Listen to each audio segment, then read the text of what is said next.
Dzień dobry, nazywam się Maciej Kościński i mam przyjemność przywitać Państwa na naszym dzisiejszym webinarze. Nasz webinar będzie składał się z trzech części. W pierwszej opowiem, czym właściwie jest Gaiju i jaki pomysł kryje się za inicjatywą, którą stworzyliśmy w trójkę. Druga część należy do Łukasza. Łukasz opowie o pieniądzach, a konkretnie o pieniądzach, które możecie zarobić Państwo z Gaiju. Przybliży Państwu również pojęcie dochodu pasywnego. Trzecia część to już konkrety. Krzysiek najpierw opowie, jakie rodzaje tras są dostępne dla przewodników w naszej aplikacji, a potem pokaże, jak dodać przykładowo jedną z nich tak, aby była ona dostępna dla potencjalnych turystów. Zależy nam, aby nasz webinar był maksymalnie interaktywny. Właśnie dlatego każdą część będziemy kończyć odpowiedziami na Państwa pytania. Aby zadać nam pytanie, wystarczy w oknie czatu zakończyć swoją wypowiedź znakiem zapytania, dokładnie tak, jak jest to przyjęte w języku polskim. Na sam koniec dla tych, którzy od pisania preferują mówienie, przygotowaliśmy następujące rozwiązanie. Odblokujemy mikrofony i wszyscy ci, którzy nie zdążyli nam zadać pytań, nie chcieli ich zadawać w formie pisemnej, albo w ogóle chcą się dowiedzieć czegoś innego na temat naszej aplikacji, będą mogli to zrobić za pośrednictwem fonii. Zapraszam Państwa do webinaru. Guideu to platforma, gdzie lokalni przewodnicy opowiedzą Ci pasjonujące historie o miejscach, w których sami na co dzień żyją. Dlaczego warto? Uwielbiam podróżować i straciłem dużo czasu na nudne przewodniki ogólnie dostępne w księgarniach. Czytałem klasyczne opisy najciekawszych miejsc, ale zawsze mi czegoś brakowało. Jakiś czas temu odwiedziłem kolegę w jego rodzinnych stronach. Był absolutnym pasjonatem swojego miasta. Wówczas zrozumiałem, że te wyjątkowe momenty, których szukamy w podróży, a potem wspominamy je przez resztę życia, są efektem wczucia się w klimat danego miasta, a nie obejścia atrakcji. Nie znalazłem dotąd lepszej na to metody niż poprzez świetną historię opowiedzianą przez osobę, która tam żyje. Dokładnie takich wrażeń możesz spodziewać się z Guideu. Podziel się z innymi swoją pasją do miasta lub zapewnij sobie niezapomniane chwile w podróży. Sprawdź, jakie to proste. Dzień dobry, nazywam się Maciej Kościński, za mną widzicie panoramę Gdańska. Nie jest to jedyne miejsce z Gdańska, które zobaczycie podczas tego webinara, ponieważ postanowiłem, że przynajmniej moją część prezentacji dla Was będę przeprowadzał z różnych miejsc, trochę zgodnie z zasadami naszej trasy punkt-punkt. No dobrze, ale o czym dzisiaj będziemy rozmawiać? Mam przyjemność być pierwszym prelegentem i ja opowiem Wam, czym jest Gaiju, co stoi za pomysłem Gaiju, jakie korzyści Wy jako potencjalni przewodnicy współpracujący z nami możecie odnieść. Druga sprawa to COVID. Wszyscy wiemy, jak bardzo dotknął on branżę turystyczną. Opowiem Wam o zagrożeniach, które bezpośrednio wiążą się z tą epidemią, ale też o szansach i o tym, jak Gaiju może zmitygować ryzyka, które wszyscy obserwujemy. Druga część będzie należała do Łukasza. Przybliży on nam ideę dochodu pasywnego oraz tego, w jaki sposób z naszą aplikacją możecie zarabiać pieniądze. Last but not least Krzysiek Rybniak, który opowie o tym, jak dodawać trasy i jak stać się wirtualnym przewodnikiem z Gaiju. Tyle ode mnie w tej pierwszej części. Widzimy się za chwilę. To, co za mną widzicie, to Neptun. Nie ten popularny z Długiej, o którym pewnie wszyscy słyszeli, tylko jego kuzyn, brat. O tym dowiecie się z jednej z moich tras, którą poświęciłem m.in. temu monumentowi. Ale zanim opowiem Wam o Gaiju, z czym to się je i na czym polega ta aplikacja, opowiem Wam trochę o twórcach tej aplikacji. Jest nas trzech. Kolegujemy się, bardzo długo z sobą pracujemy, mamy w wielu aspektach podobne spojrzenie na świat, w wielu inne. Mamy też masę pomysłów i Gaiju jest jednym z nich. Ale właśnie dlatego, że uwielbiamy podróżować, zdecydowaliśmy się rozwijać tą ideę. Nie jest to pewnie nasz ostatni pomysł, nad którym będziemy pracować, ale mam nadzieję, że pierwszy, do którego zachęcimy Was. Za mną widzicie gdańskie żurawie, no ale my musimy wrócić do naszej agendy i opowiedzieć trochę więcej o samej aplikacji Gaiju. Aplikacja zrodziła się w głowie Krzyśka i to on zaraził nas ideą tego, aby połączyć pasjonatów. Pasjonatów, którzy chcą opowiadać o swoich lokalnych ojczyznach oraz tych ludzi, którzy chcą zwiedzać, ale nie w sposób sztampowy. Nie z papierowym przewodnikiem, nie w ramach zorganizowanych wycieczek. Wiem, że każdy startup mówi tak o sobie, ale traktujemy siebie trochę jak takie Airbnb czy Ubera dla turystyki, bo łączymy bezpośrednio ludzi, którzy chcą z sobą współpracować. Z jednej strony wcześniej wspomniani pasjonaci zwiedzania, którzy za drobną opłatą korzystają z doświadczenia i tras stworzonych przez przewodników. Na obecną chwilę interesują się współpracą z nami 2 miasta.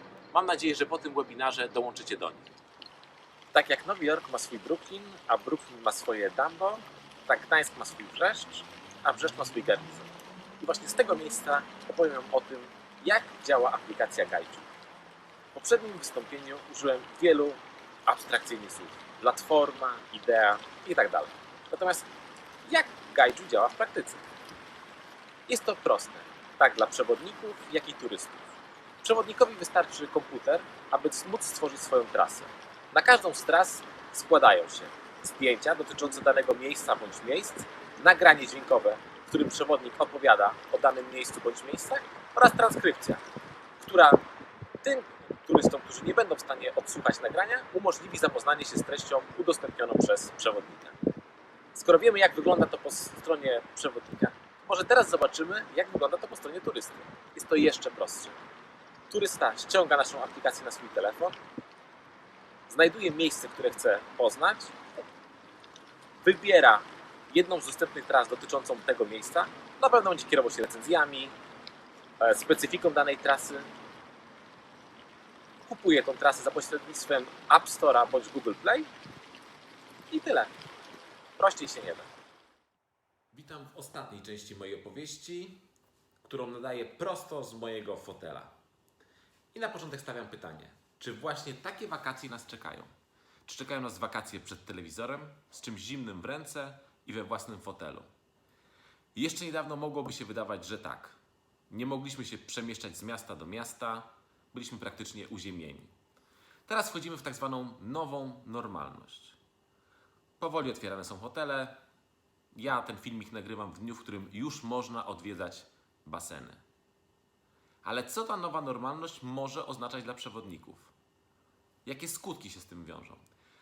Pierwszym, chyba najważniejszym jest fakt, że ludzie niekoniecznie będą skłonni do tego, żeby się gromadzić, co może przekładać się na liczbę klientów, co może przekładać się na liczbę grup turystycznych, których Państwo będziecie obsługiwać.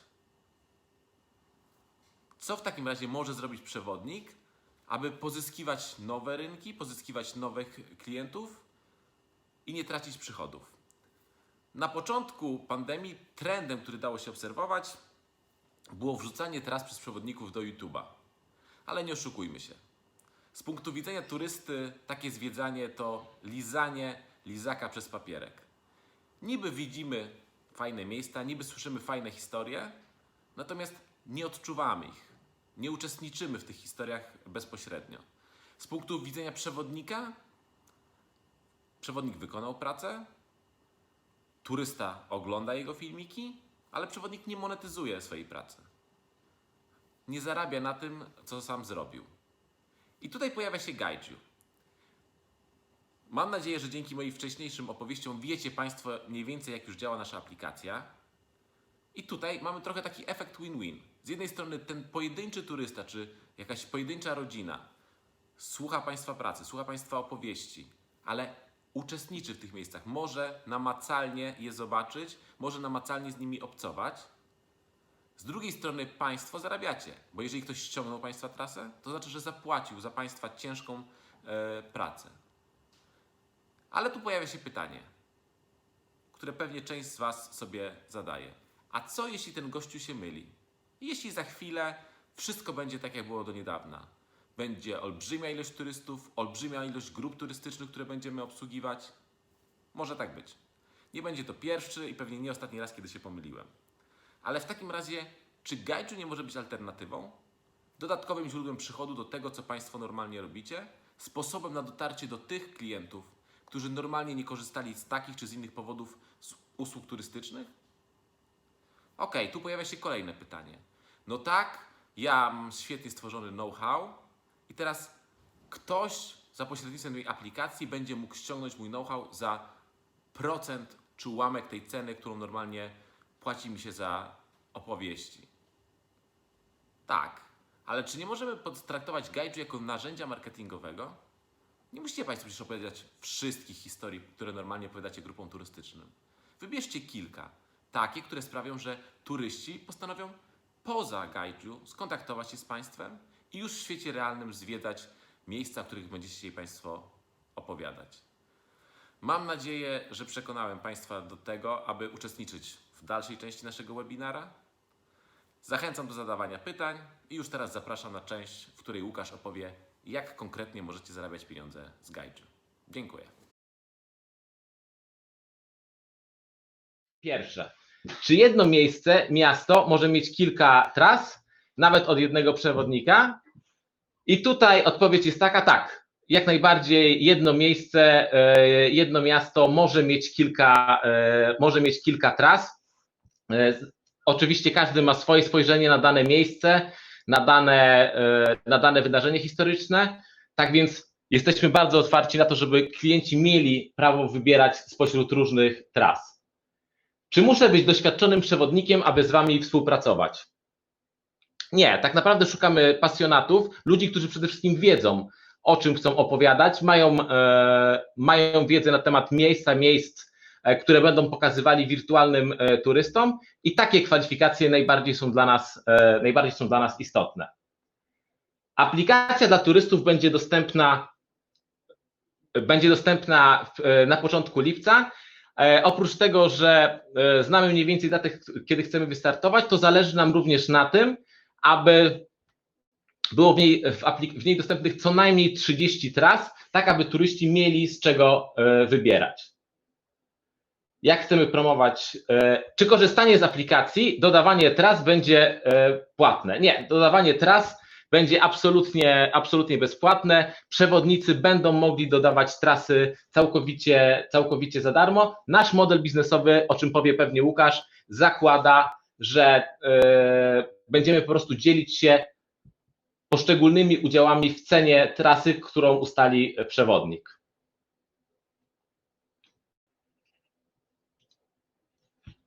Tak, kolejne pytanie czy oprócz tras będzie można dać inne materiały? To jest pytanie od Konrada i pozwól, Konrad, że na to pytanie odpowiemy w ostatniej części, kiedy będziemy pokazywać, jak trasy można dodawać. Widzę, że póki co nie ma innych pytań.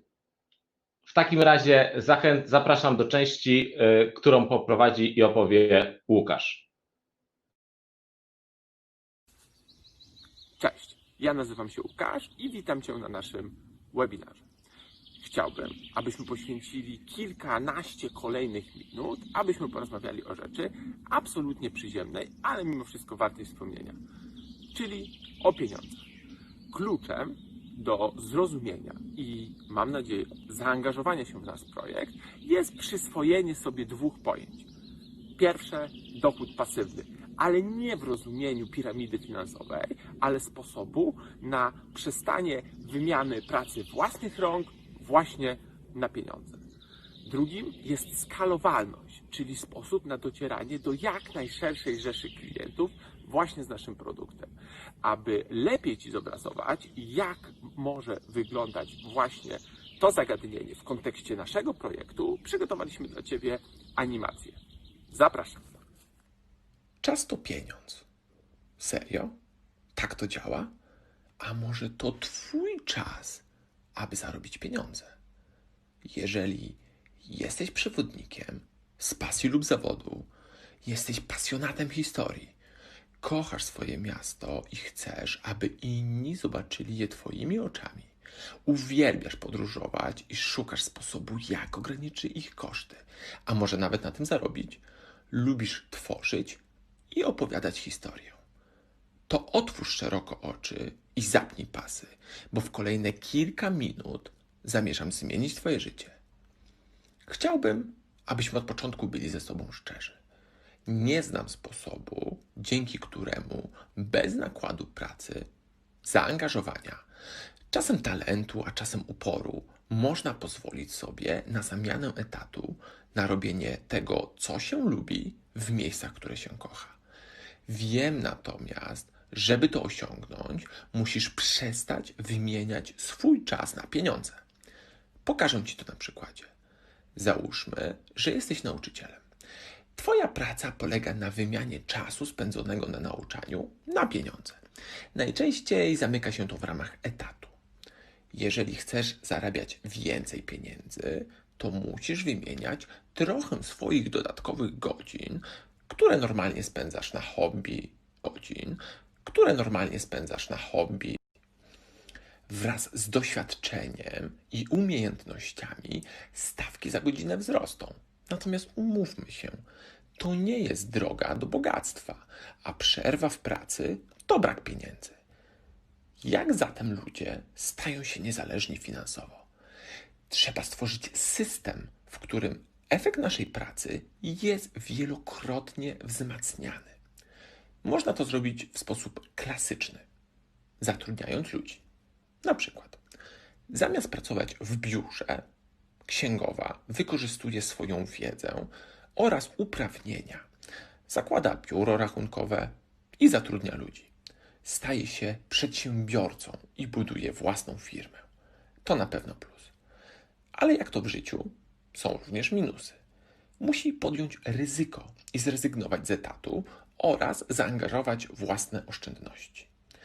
Można również wykorzystać dźwignię technologii. Na przykład nauczyciel angielskiego zamiast udzielać korepetycji 1 na 1 opracowuje program w internecie czy zbiera grupę uczniów na sesji Skype'a. Tym sposobem ten sam nakład pracy, jak na spotkanie z jednym uczniem, daje efekt pracy ze 100 osobami. Do plusów należy brak konieczności angażowania środków, a jedynie swojego czasu. Możliwość zaangażowania się w przygotowanie materiałów, nawet jeżeli pracuję na etat i mam wolne tylko 2 godziny dziennie. Natomiast trudność to oczywiście weryfikacja publiczności. Jeżeli materiał będzie dobry, zyskasz setki, tysiące, a może nawet miliony klientów. Ale jeżeli będzie odwrotnie, zyskasz świetne doświadczenie i nic nie stracisz. Zróbmy teraz krok w kierunku naszego biznesu turystycznego i pogadajmy o pieniądzach. Załóżmy, że jesteś przewodnikiem turystycznym w Gdańsku. Chciałbyś kupić sobie kawalerkę i potrzebujesz dodatkowo $250 miesięcznie w domowym budżecie. Zastanówmy się, skąd wziąć takie pieniądze. Pierwsza możliwość. Zakładając, że mamy na koncie $150,000, a oprocentowanie lokaty wynosi 2,5%, to po zapłaceniu podatku dokładnie uzyskamy nasze wymarzone $250 na miesiąc. Ale umówmy się, to chyba mało prawdopodobny scenariusz. Opcja druga. Przy średnich zarobkach $15 za godzinę można pracować dodatkowe 17 godzin w miesiącu. Oczywiście, jeżeli tylko będą klienci oraz spędzenie weekendów w pracy nie odbije się negatywnie na życie rodzinne. Trzecia propozycja. Wykorzystać technologię. Gaiju daje Ci narzędzie do dotarcia do turystów bez ograniczeń językowych czy czasowych. Liczmy zatem.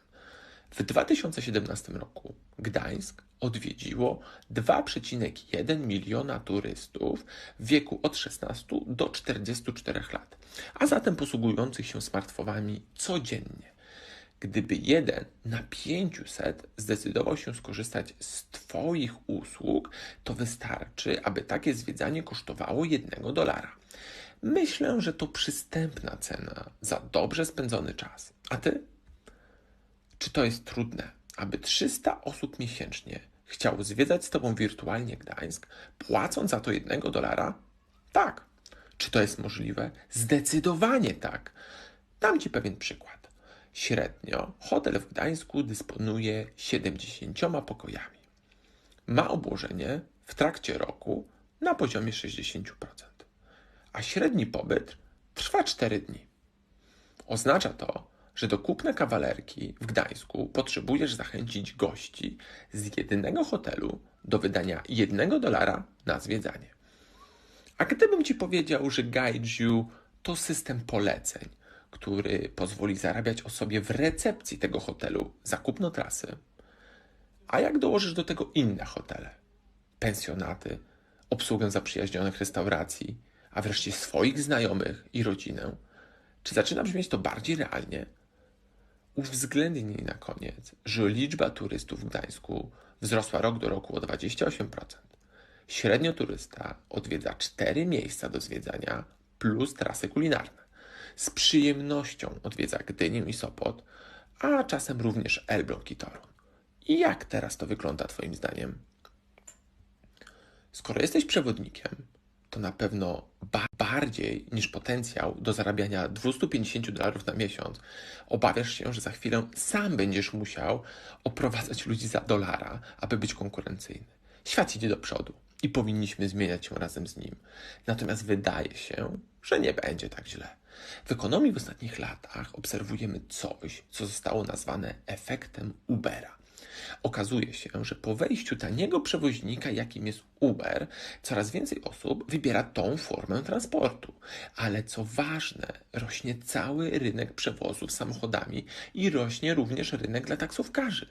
Wierzymy, że Gaiju sprawi, że ludzie będą bardziej aktywnie spędzać czas. Zmienimy sposób zwiedzania, a przy okazji tradycyjna forma również będzie się rozwijać. Gaiju oddaje Ci do dyspozycji platformę, gdzie bezpłatnie możesz zaprojektować dla turystów taką przygodę, jaką sam chciałbyś przeżyć w danym mieście. Wierzymy w to, że Twoja kreatywność nas zaskoczy. A jeżeli okaże się, że masz talent, ludzie lubią Cię słuchać, a Twoje historie przyciągają, z pewnością sukces zaskoczy również Ciebie. Pozwól, że dam Ci jedną radę. Znajdź 10 klientów, którzy pokochają to, co dla nich przygotowałeś, a po powrocie opowiedzą o tym 2 osobom, które w kolejnym miesiącu będą wybierać się do Gdańska. Po 6 miesiącach będziesz zarabiać na tym oczekiwane $250 na miesiąc, a po kolejnych 6 miesiącach z takim samym entuzjazmem klientów $15,000 na miesiąc. To jest właśnie magia nowoczesnych kanałów komunikacji. Ten pociąg właśnie rusza. Bądź z nami. Sprawdź, czym jest Gaiju i dołącz do nas. Zrób to teraz. Pozwólcie, że podsumuję kluczowe punkty w moim przekonaniu z tej właśnie animacji. Przede wszystkim wymiana naszego czasu na pieniądze nie jest jedynym sposobem na bogacenie się. Alternatywą może być inwestowanie. Inwestycje kapitałowe w technologię, maszyny czy infrastrukturę, ale również inwestycja naszego czasu w napisanie książki czy przygotowanie jakiegoś utworu muzycznego. Właśnie dzięki temu zaangażowaniu, czyli inwestycji naszego czasu, jesteśmy w stanie przygotować produkt wysokiej jakości, który dzięki marketingowi, kanałom dystrybucji czy technologii, również przy wykorzystaniu mediów społecznościowych, możemy dotrzeć do szerokiego grona naszych potencjalnych klientów i dzięki tej skali zaoferować produkt o niskiej cenie, który sprawi, że nasz produkt będzie naprawdę atrakcyjny dla klientów. Aby to się stało, potrzebujemy jednej kluczowej rzeczy: zadowolonych klientów. I nie mówimy tutaj o tym, że klient powie, produkt był ok, bo o tym w dzisiejszym świecie dzisiaj nikt nie powie drugiej osobie. Potrzebujemy ocen naszych klientów, naszego produktu na poziomie 8 na 10 lub wyżej. Tylko wtedy będziemy przyciągać naszych klientów i budować właśnie tą skalę, o którą nam chodzi. Aby dodatkowo wspomóc ten marketing szeptany, o który nam chodzi, i przyspieszyć skalowalność, stworzyliśmy system, który oprócz standardowej motywacji polecania, to znaczy produkt mi się podoba, wprowadza jeszcze motywację finansową. Zobaczcie, co dla Was przygotowaliśmy.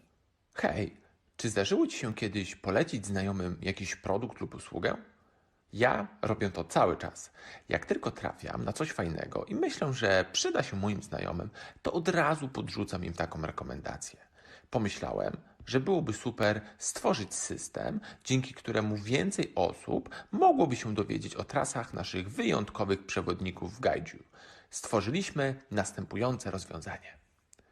Wszystko oczywiście zaczyna się od przewodnika, który tworząc trasę wskazuje, czy chciałby korzystać z systemu poleceń. Decyzja jest dobrowolna i ma swoje skutki finansowe, o których za chwilę. Czas na gwiazdę naszej historii.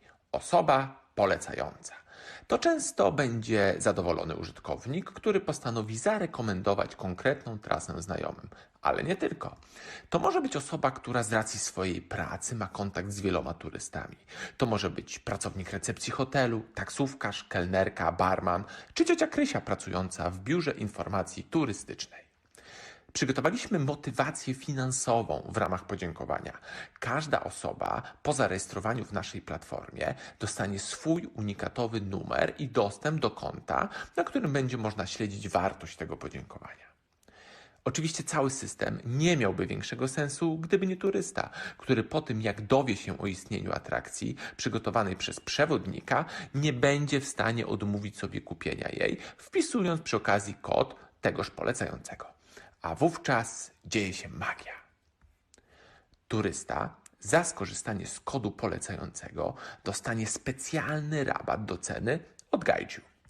Polecający natomiast za rekomendację trasy otrzyma część wynagrodzenia od przewodnika. Do tego, aby ten system zadziałał, kluczowa jest jedna rzecz: zaangażowanie przewodników. To właśnie przewodnicy muszą wykazać się aktywnością, aby dotrzeć i przekonać odpowiednich polecających do współpracy. A jeżeli dołoży się do tego odrobinę kreatywności w przygotowaniu materiałów wspierających komunikację z turystami, to ten system na pewno zadziała. Kluczem do sukcesu w tym biznesie jest skala, a to jest właśnie pomysł, jak można ją zbudować. Wchodzisz w to?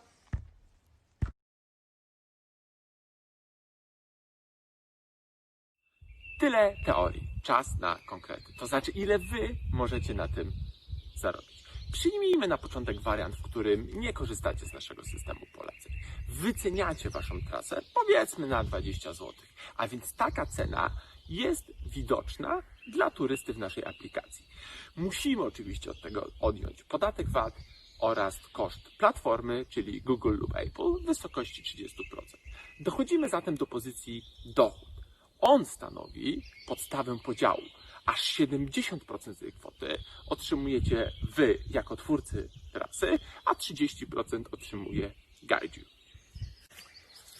Przyjrzyjmy się teraz drugiemu wariantowi, w którym przewodnik decyduje się na skorzystanie z systemu poleceń. Cena dla turysty w dalszym ciągu wynosi 20 zł, ale otrzymuje on dodatkowe 10% upustu za skorzystanie z kodu polecającego. Oczywiście w dalszym ciągu pokrywamy podatek VAT oraz koszt platformy. Dochód dzielony jest w następujących proporcjach. 60% tej kwoty otrzymuje przewodnik, 25% Guideyou i 15% polecający. Pewnie część z was zastanawia się teraz, dlaczego mielibyście poświęcać swój czas na stworzenie tras do Guideyou, a nie stworzyć zwykły, standardowy, papierowy przewodnik. Przyjrzyjmy się temu zagadnieniu bliżej. Nie wiem, jak wielu z was miało okazję rozmawiać z wydawcami papierowych przewodników czy książek. Na pewno nie jest to sprawa łatwa. Traktujcie proszę, że nasze zaproszenie do współpracy i do umieszczania tras leży u was na biurku. Inicjatywa jest już tylko po waszej stronie. Stworzenie kompleksowego przewodnika to ogromna inwestycja czasu, bez gwarancji sukcesu. W przypadku Guideyou możemy podzielić nasz program na poszczególne trasy i sukcesywnie umieszczać je w aplikacji, sprawdzając, czy to podoba się naszym klientom. Nasze trasy mogą być cały czas aktualne, bazować na aktualnej infrastrukturze, ale również na rocznicach czy aktualnych imprezach w mieście. Do tego możemy cały czas korzystać z informacji zwrotnej, komentarzy i ocen naszych klientów, przez co nasze trasy będą coraz lepsze i będziemy budować tą naszą skalowalność. Z Guideyou nie musisz zastanawiać się, czy twój przewodnik jest dobrze wyeksponowany na półce, albo czy w ogóle jest dostępny w sklepie, w którym turyści najczęściej je kupują. Na koniec, last but not least, struktura podziału dochodu sprawia, że za taką samą ilość sprzedanych tras z Guide'u zarobisz 2-3 razy więcej pieniędzy. Jest dla nas absolutnie kluczowe, aby cały system rozliczeń był dla Was zupełnie jasny. Dlatego mocno zachęcam Was do tego, abyście teraz zadawali pytania. Bardzo Wam dziękuję. Dobrze, pierwsze pytanie jest, skąd polecający będzie wiedział, ile pieniędzy mu się należy, oraz czy będzie z nim jakaś umowa. Formalnie zasady współpracy zarówno z przewodnikami, jak i z polecającymi są oparte o regulamin. Także każda osoba, która loguje się na naszą aplikację, czy też dodaje trasy, akceptuje ten regulamin oczywiście po zapoznaniu się z nim. Natomiast w przypadku zarówno polecającego, jak i w przypadku przewodnika, na koncie użytkownika w zakładce Moje finanse będziecie widzieli wszystkie trasy, które zostały zakupione. W przypadku polecającego będzie to data, kiedy trasa została kupiona oraz jaka jest kwota. Więc tak będziecie mieli dostęp do listy wszystkich tras, które zostały zakupione przy użyciu Waszego kodu polecającego i będziecie na bieżąco mogli śledzić saldo Waszego rachunku. Kolejne pytanie, jak często zamierzacie robić przelewy? A więc przelewy będą wykonywane raz na 60 dni po przekroczeniu progu 200 zł. Za każdym razem przewodnik na swoim koncie w zakładce Moje finanse będzie widział aktualny stan swojego konta oraz oczywiście będzie widział listę pobranych tras, kwot, a więc będzie na bieżąco śledził saldo, natomiast faktycznie raz na 60 dni będzie wykonywany ten przelew. To wynika również z systemu rozliczeń z platformami Google czy Apple, więc tak to po prostu funkcjonuje.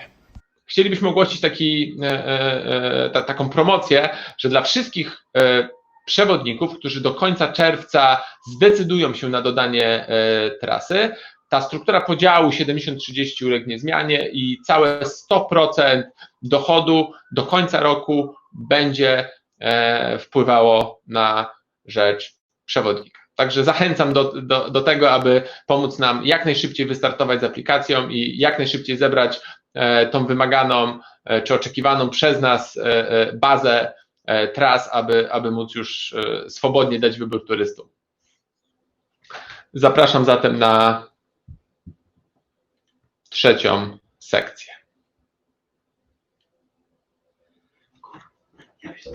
Cześć, mam na imię Krzysiek i cieszę się, że z nami jesteście. Za chwilę pokażemy filmik, jak dodawać trasę krok po kroku, ale najpierw kilka słów tytułem wstępu. Jakie rodzaje tras możecie zaproponować turystom? Po pierwsze są to trasy typu punkt-punkt. Turyście oferujemy w tym momencie pełną swobodę. To on zdecyduje, w jakiej kolejności odwiedzać punkty i w jakim tempie. Waszym zadaniem jest przygotowanie ciekawych historii w każdym punkcie. Drugi rodzaj tras to trasa typu Storytel. Tutaj zabieramy turystę na punkt startowy. To może być punkt w mieście, punkt w galerii, czy może wejście do zamku, a potem turysta wciska play i jest prowadzony waszym głosem w głąb historii, którą dla niego przygotowaliście. Ostatni rodzaj to grywalizacja. Tutaj liczymy na waszą inwencję i ciekawe pomysły, tak aby turyści, ale także mieszkańcy danych miejscowości, być może ze swoimi rodzinami czy znajomymi, mogli ulec zabawie. Tam musicie przygotować dla nich zagadki, tam również będą mogli zmierzyć się z innymi uczestnikami, którzy wcześniej wzięli udział w zabawie, porównać swoje czasy i ilość zdobytych punktów. Jak zacząć? Wydaje się, że kluczowy jest pomysł.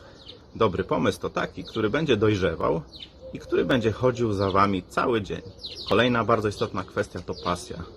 Gdy włożycie serce w trasie, turyści od razu się na tym poznają. Na pewno takie trasy będą się cieszyć większym zainteresowaniem turystów i na pewno będą wyżej oceniane i chętniej kupowane przez innych.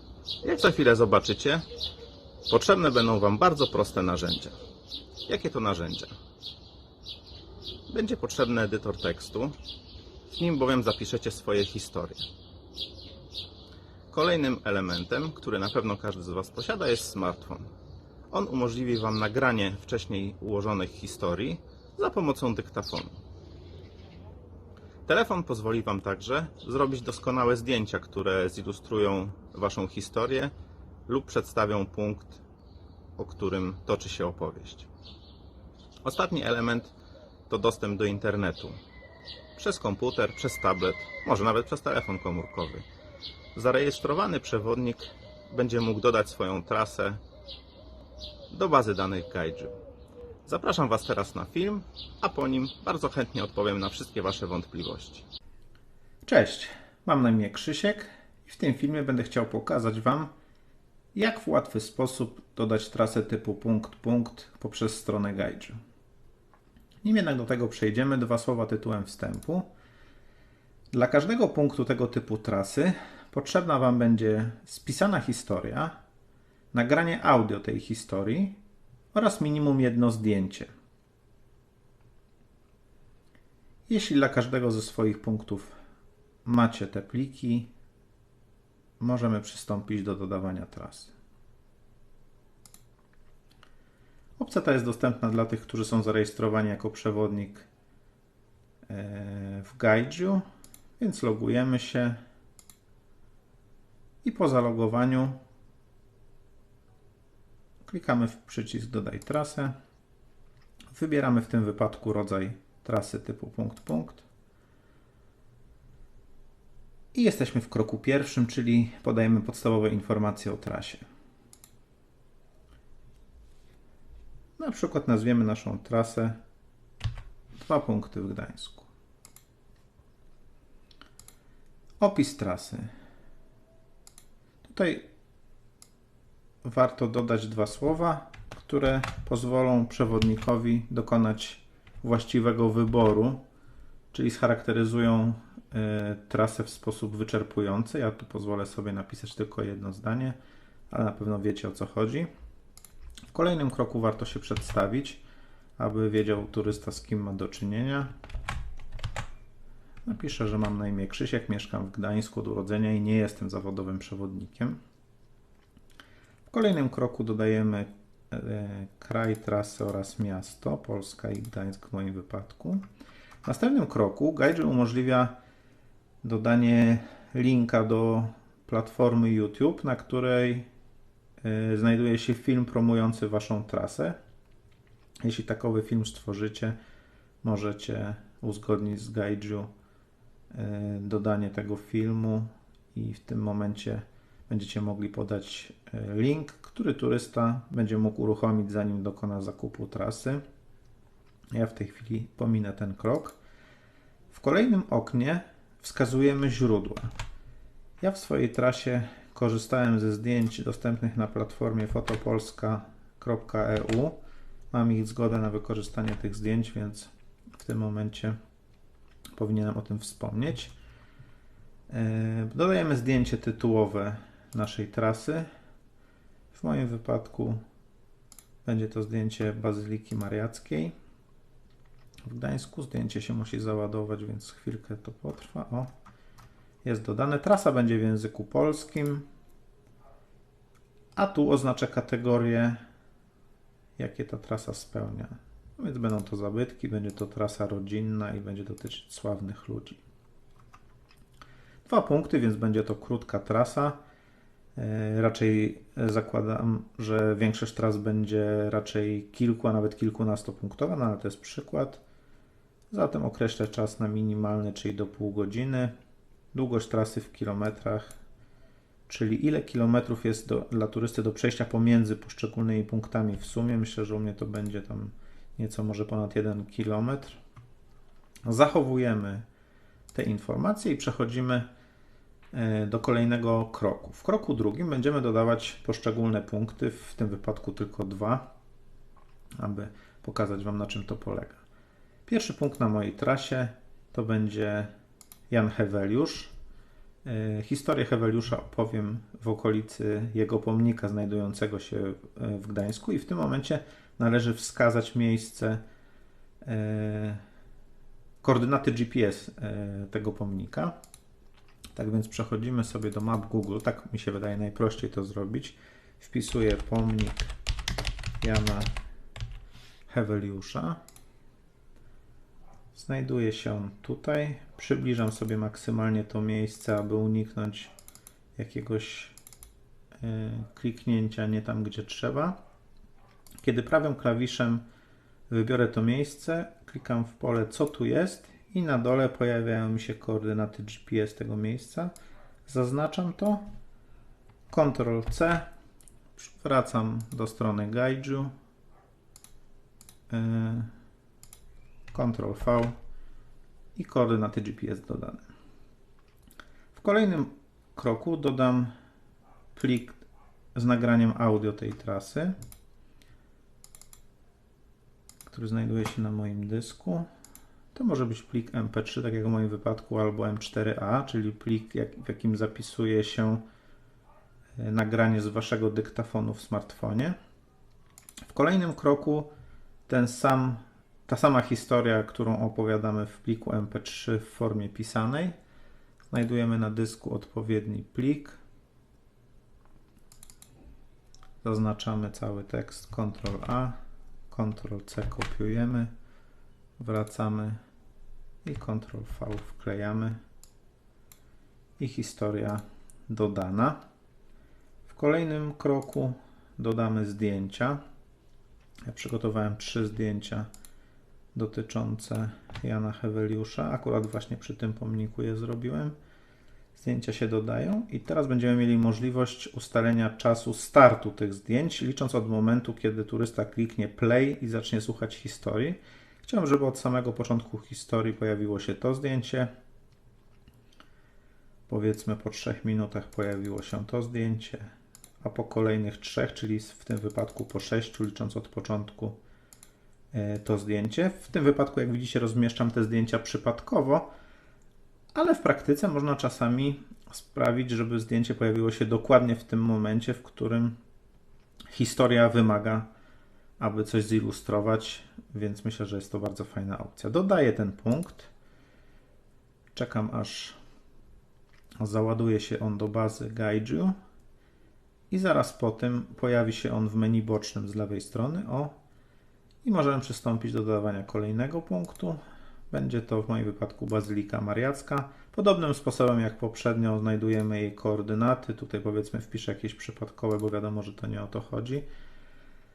Znów plik audio.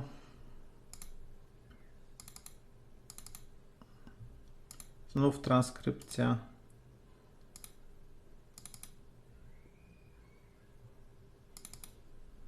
Ctrl+A, Ctrl+C, wracamy, Ctrl+V, wszystko się zgadza, dodajemy zdjęcia, tu także mam 3 zdjęcia,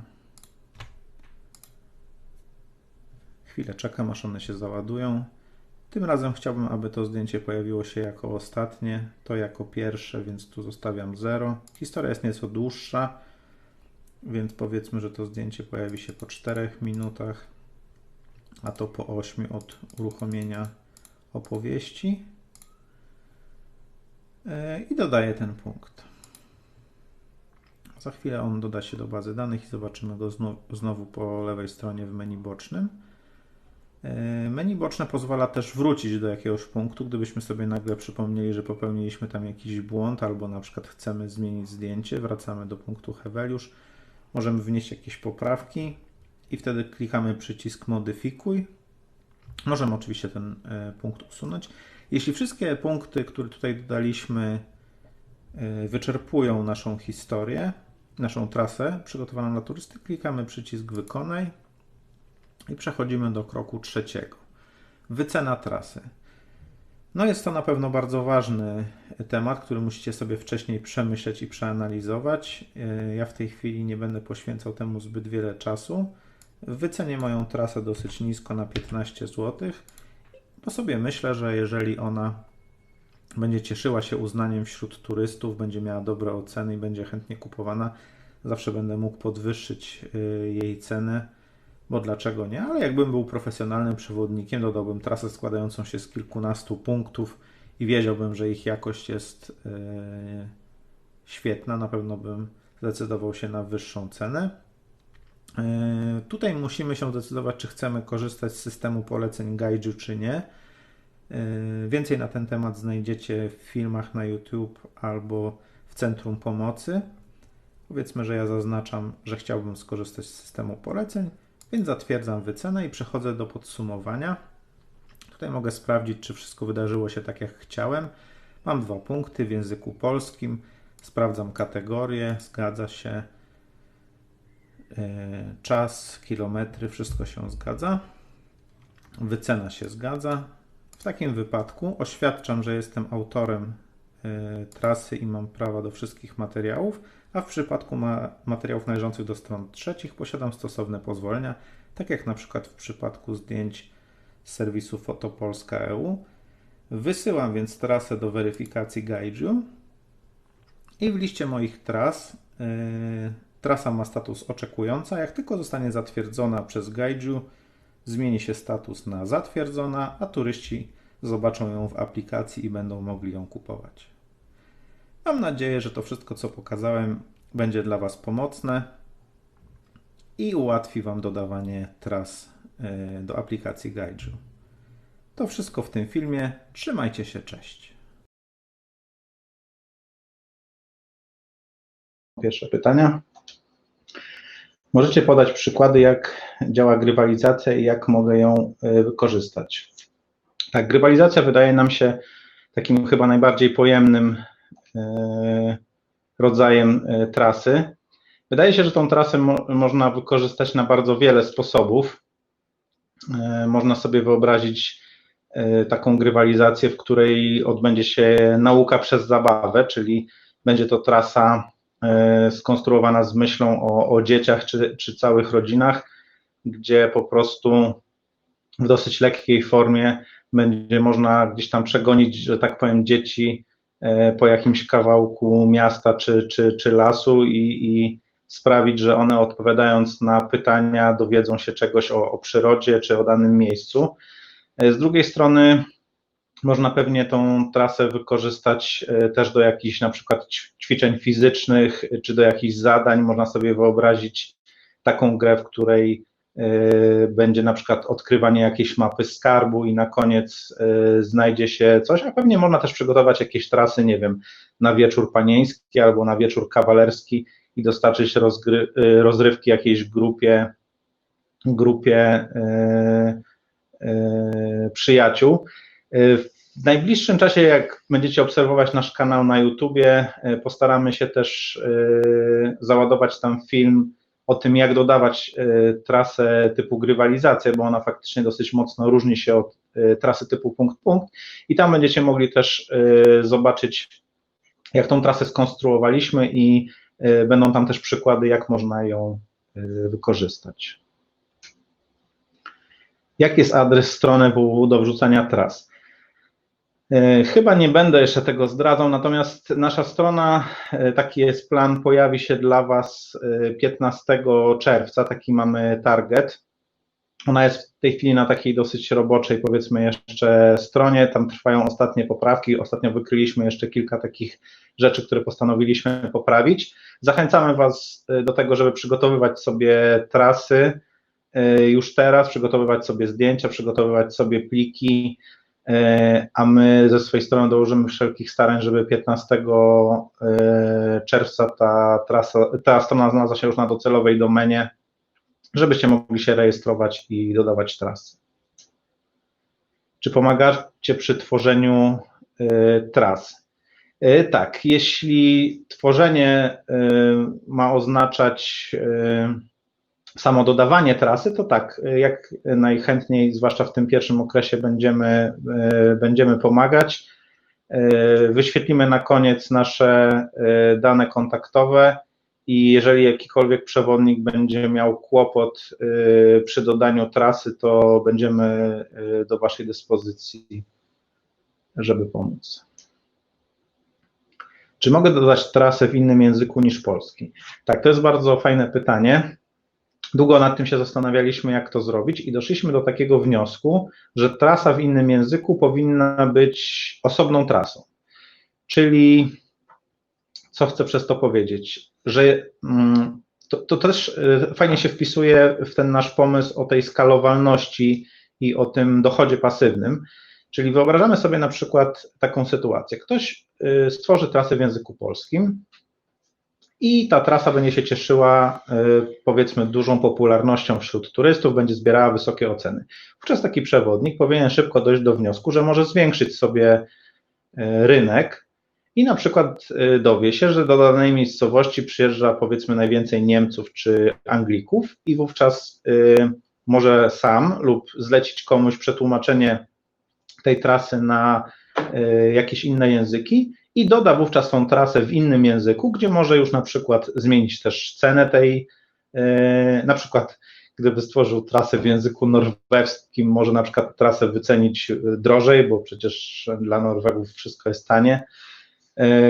Tak czy inaczej właśnie zachęcamy do tego, żeby tworzyć trasy w innych językach, natomiast one będą dodawane po prostu jako osobna trasa.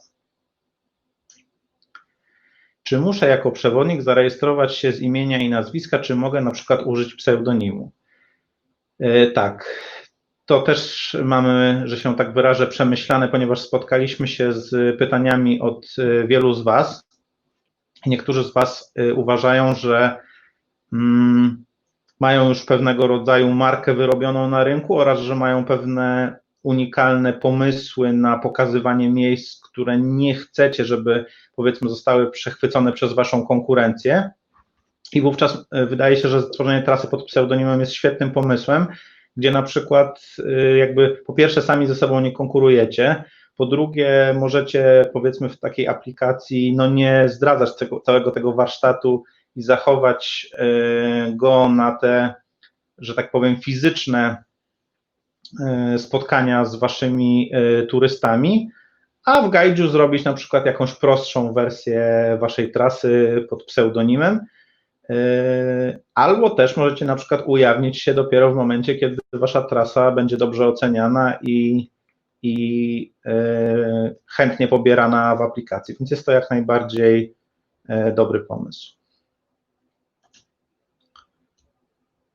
Czy są jeszcze jakieś pytania? Jest pytanie. Czy po publikacji mogę jeszcze edytować trasę, na przykład dodać punkt, czy opinie turystów wtedy pozostaną, czy się wyzerują?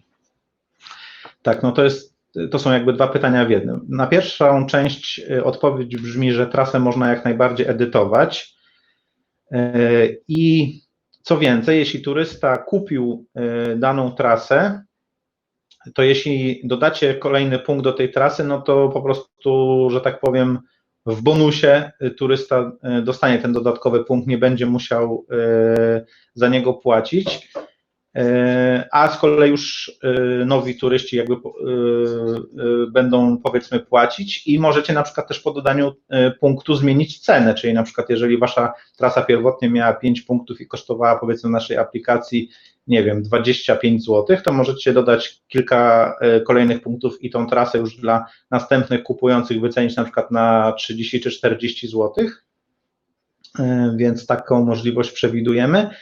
Natomiast czy opinie turystów pozostaną, czy się wyzerują? No raczej pozostaną, czyli raczej należy zakładać, że jeśli trasę polepszycie, dodając więcej punktów, czy coś tam korygując, to po prostu kolejne oceny będą wyższe i będą gdzieś tam podbijać tą średnią, ale raczej nie przewidujemy takiej możliwości, żeby się oceny wyzerowały. Czy da się na YouTube umieścić film, żeby był widoczny tylko dla Guide'u? Jeżeli dobrze zrozumiałem, Konrad, Twoje pytanie, to odpowiedź na nie brzmi tak, czyli, bo o co chodzi? Z jednej strony nasz kanał Guide'u jest kanałem, na którym próbujemy zarówno się w jakiś sposób reklamować, jak i też pomagać Wam różnymi filmami o charakterze, powiedzmy, takich tutoriali. Ale oprócz tego przewidzieliśmy, jak widzieliście na etapie dodawania Waszej trasy, możliwość dodania linka do filmu, który będzie promował Waszą trasę i wówczas możemy zrobić tak, że ten link nie będzie jakby dostępny jako film publiczny, że każdy, kto sobie wejdzie na YouTube'a, na kanał Guide'u, to ten film zobaczy, natomiast on będzie na naszym kanale w takiej opcji jakby filmu ukrytego i będziecie mogli go podlinkować, że turysta, zanim kupi trasę, będzie mógł sobie właśnie ten film obejrzeć w którym powiedzmy w jakiś sposób krótko się przedstawicie, czy krótko opowiecie o swojej trasie. Zresztą taki film jest teraz publicznie dostępny na naszym kanale na YouTubie, jest to taki przykład i oczywiście on może być jako film niedostępny publicznie. Mam nadzieję, że to jest odpowiedź na Twoje, Konrad, pytanie. Kolejne pytanie od Nicole. Czy przewodnik ma pełną dowolność przy tematyce trasy, czy przed publikacją będziecie musieli ją zatwierdzać, czy będzie dostępna od razu?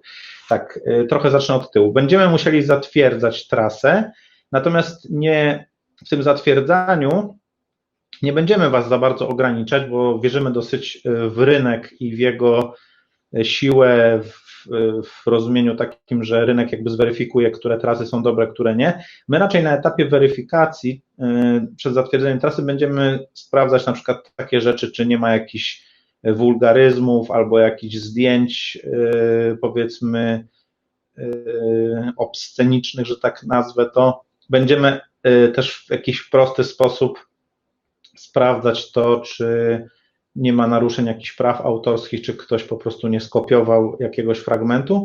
Natomiast jeżeli chodzi o pozostałe rzeczy, to jest pełna dowolność. Ani nie będziemy sprawdzać trasy pod kątem faktograficznym, ani nie będziemy pod kątem merytorycznym, bo nie mamy też takich kwalifikacji. Więc jeśli nie będzie wulgaryzmów, jeśli będziecie mieli prawa autorskie do tego, co dodajecie, to każdą trasę tego rodzaju będziemy dopuszczać. No i zakładamy, że to nie będzie długo trwało. Nam też zależy, żeby ta baza tras szybko rosła, więc zakładam, że 24 godziny to jest czas, w którym będziemy się starali to zrobić, a już 48 to myślę, że to już jest w najgorszym wypadku, że się tak powiem. Jakie są opłaty za użytkowanie? Nie przewidujemy żadnych opłat za użytkowanie. Rejestracja w Gaiju będzie darmowa, dodawanie tras będzie darmowa. Nasz jedyny przychód będzie wtedy, jeśli turysta pobierze tą trasę, za nią zapłaci i wówczas 30% dochodu, o czym mówił Łukasz, trafi do Gaiju. Czy aplikacja będzie rozwijana i promowana tylko na rynku polskim, czy macie w planach również inne kraje? To jest dobre pytanie, na które nie chciałbym ja odpowiadać, czyli, bo ja nie wiem, czy to było jakby jasne.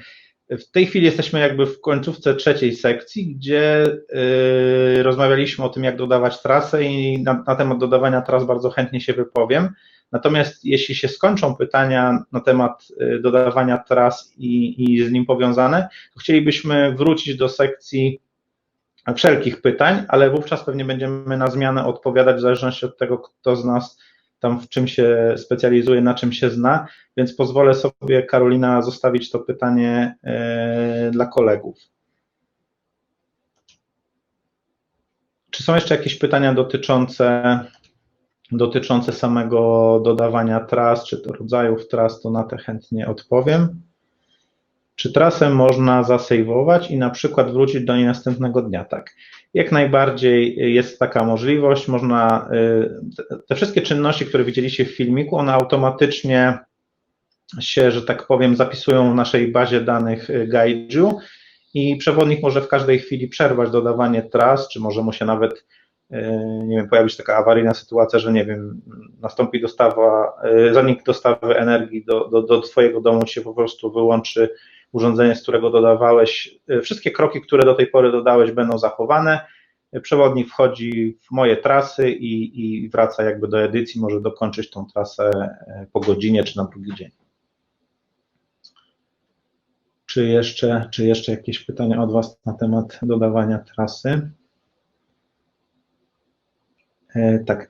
No jeśli takich pytań nie ma, to teraz jest taka koncepcja, żebyśmy my umożliwili Wam zadawanie nam pytań na dwa sposoby. Z jednej strony dalej pozostanie ten czat, a z drugiej strony umożliwimy Wam również zadawanie pytań głosowo, bo tak jak w tej chwili tylko my możemy mówić, a Wy nie, to w tej chwili przejdziemy do takiego trybu, kiedy każdy z Was będzie miał możliwość włączenia sobie mikrofonu na swoim urządzeniu mobilnym czy komputerze, nie wiem jak się z nami łączycie, i będziemy odpowiadać też na Wasze pytania,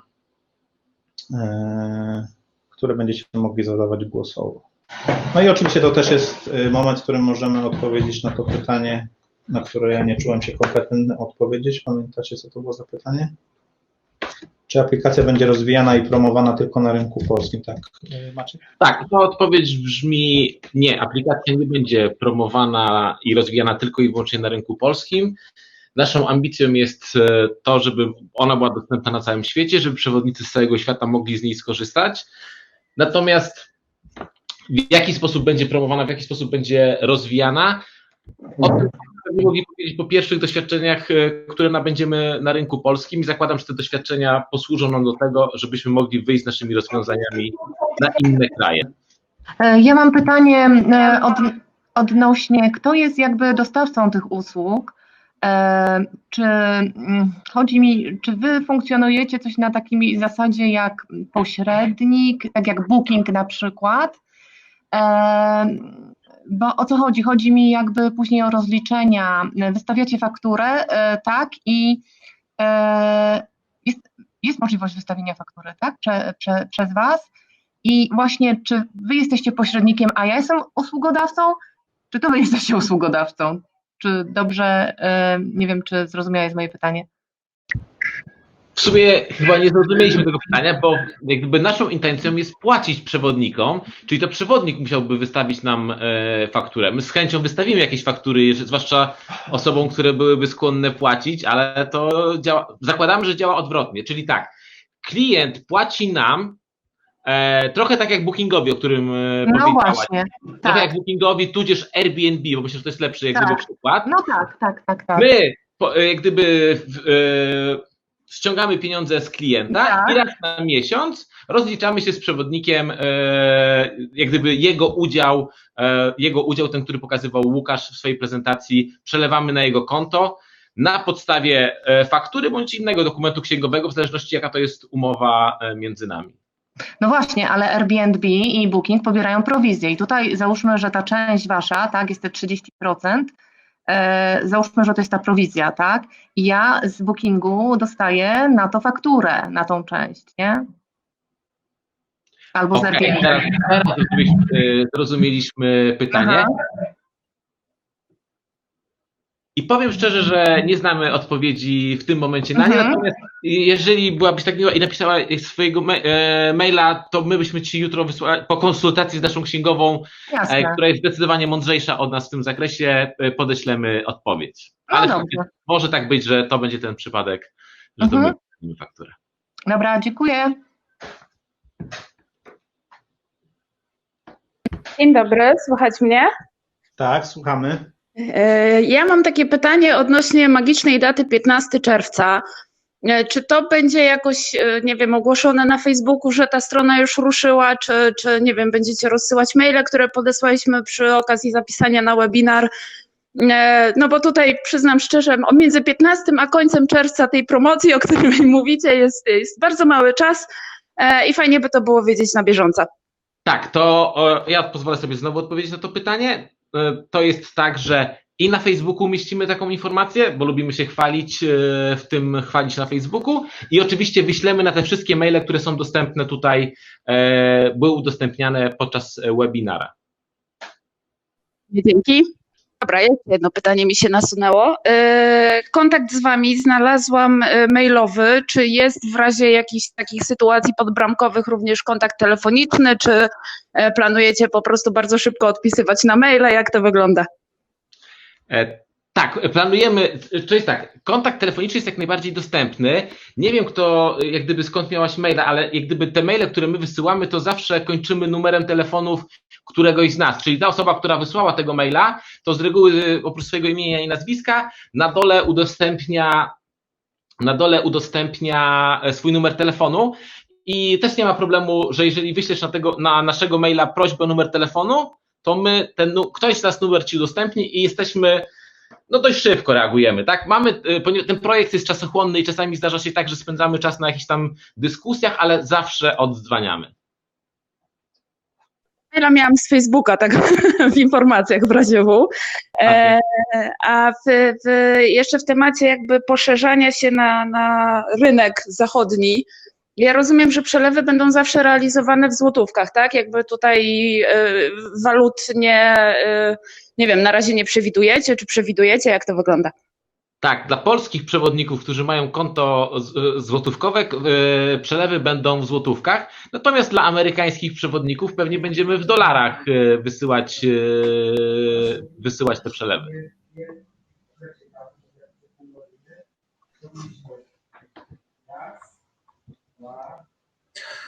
Ja mam pytanie do Was, czy jest planowany jakiś limit tras, czy te trasy możemy sobie robić nieograniczone? Przykładowo, ja jestem przewodnikiem po Lublinie, ale w obecnej chwili mieszkam we Włodawie i powiedzmy chciałbym umieścić 3 na Lublin, 2 na Włodawę, a jeszcze może na moje rodzinne strony, czyli roztoczę kolejne trasy.